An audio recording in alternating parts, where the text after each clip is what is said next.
And we know that in the past 1 month, thousands of Muslims have been harassed, mainly by the police. The police says it is mainly the Muslims who have done it. It is the hand of the LET, Lashkar-e-Taiba. I say, if you can really identify them, catch the people who are involved, we have no objection. But you can't harass thousands of innocent Muslims.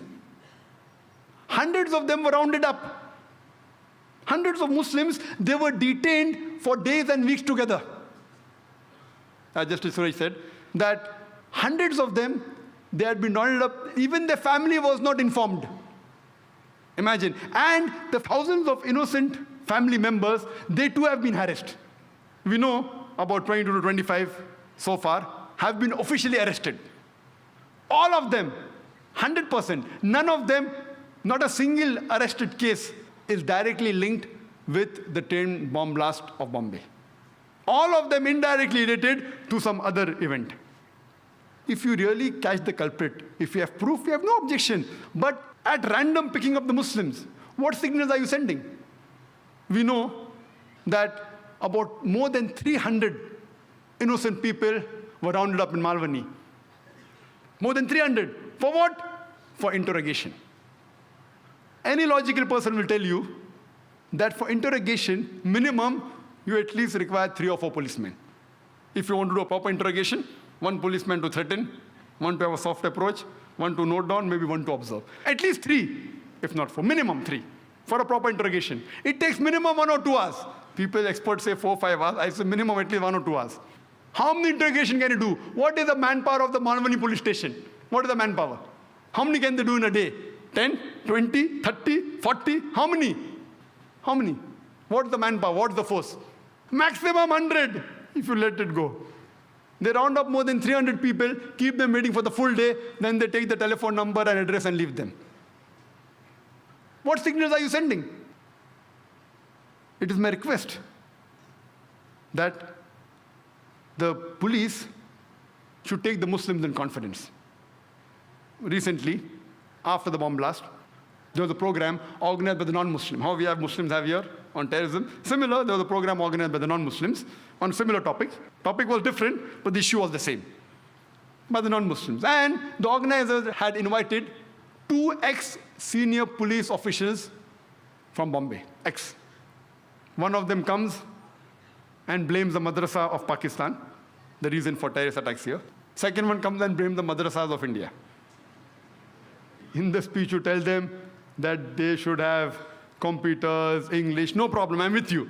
But to say that the Indian madrasas are directly or indirectly, even remotely associated with any form of terrorism in India is nothing but a blatant lie.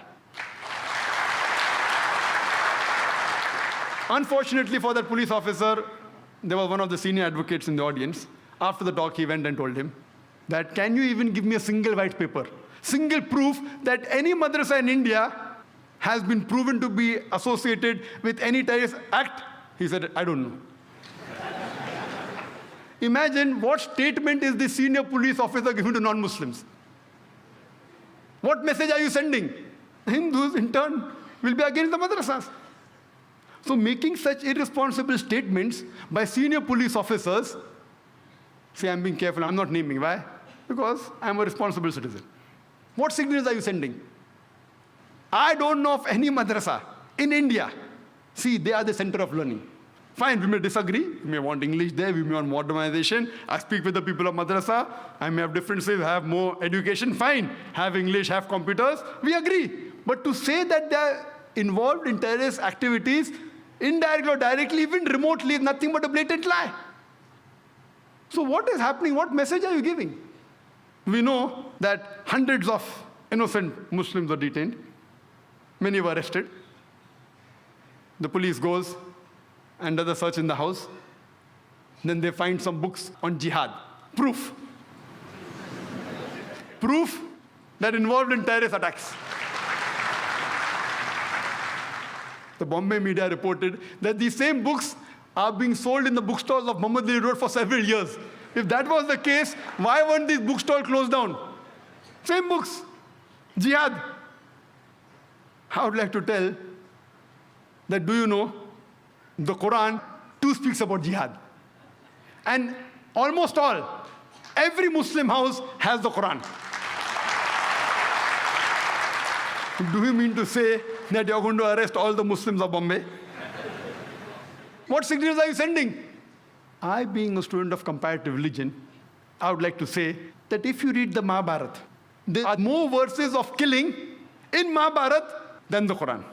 If you have a competition, Mahabharata has more verses of killing people than compared to the Quran. Bhagavad Gita is nothing but a guidance given by Shri Krishna to Arjun. Arjun says, how can I fight against my own cousins? If you read Bhagavad Gita, chapter number 1, verse number 43, 44, 45, 46, he puts his arms on the battlefield and says, I would prefer dying unarmed rather than fight my cousins. Immediately, Bhagavad Gita, chapter number 2, verse number 2, Shri Krishna, he says, Arjun, how could you be an impotent? And he continues, time doesn't permit me, you can see my videotape.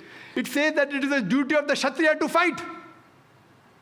When we see in context, I, being a student of comparative religion, I agree with all the verses of fighting in Bhagavad Gita and Mahabharata because I know the context. It's a fight between justice and injustice.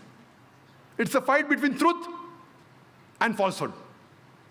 And what Bhagavad Gita and Mahabharata say, that if you have to fight against falsehood, against injustice, even if it be your cousins, no problem, family members, fight them. We are with it. That is what the Quran says. What my request is that even the police should know the religious teachings of the different citizens of India. And I always take opportunity, and in the past several years, I have spoken to several non-Muslim police officers, senior police officers in Bombay, in Bangalore, in various cities of India. I was even called a couple of years back to the National Police Academy in Hyderabad, where I addressed more than 100 IPS officers, high-ranking commissioners of police, DIG, IG, DG, the Director General of the National Academy was there. And when I spoke, they were shocked. Most of the information I gave, they were shocked. You should know what is the teaching of different religions. Imagine if I pick up these verses of the Mahabharata and Bhagavad Gita and quote out of context, surely we can get riots here. We have to understand different religions. And by God's grace, alhamdulillah, I have spoken to police and military internationally. In UK, in USA, in Bahrain, in Saudi Arabia, in UAE, alhamdulillah. And I love interacting, especially with the non-Muslim police, giving them the right picture of Islam. Unfortunately, they get the information of Islam from the international media. I'll come to the media in the ending. So what we should say, that we should have understanding. I've been told by several advocates, and as Justice Suresh also said, that hundreds of Muslims were picked up. They were detained. Some of them mentally tortured, some of them physically tortured. The advocates told me that the clients, as Justice Suresh said, that they were tortured. Some of them were even made to sign on papers which didn't agree, even on blank papers. If you know who the culprits are, select a few, catch them. If proven, if they have done it, they should be punished.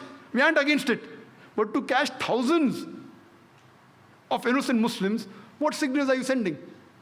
Imagine to catch 10 terrorists, you interrogate and harass 1,000 innocent Muslims, irrespective whether you catch those 10 terrorists or not, surely you are making 100 new terrorists.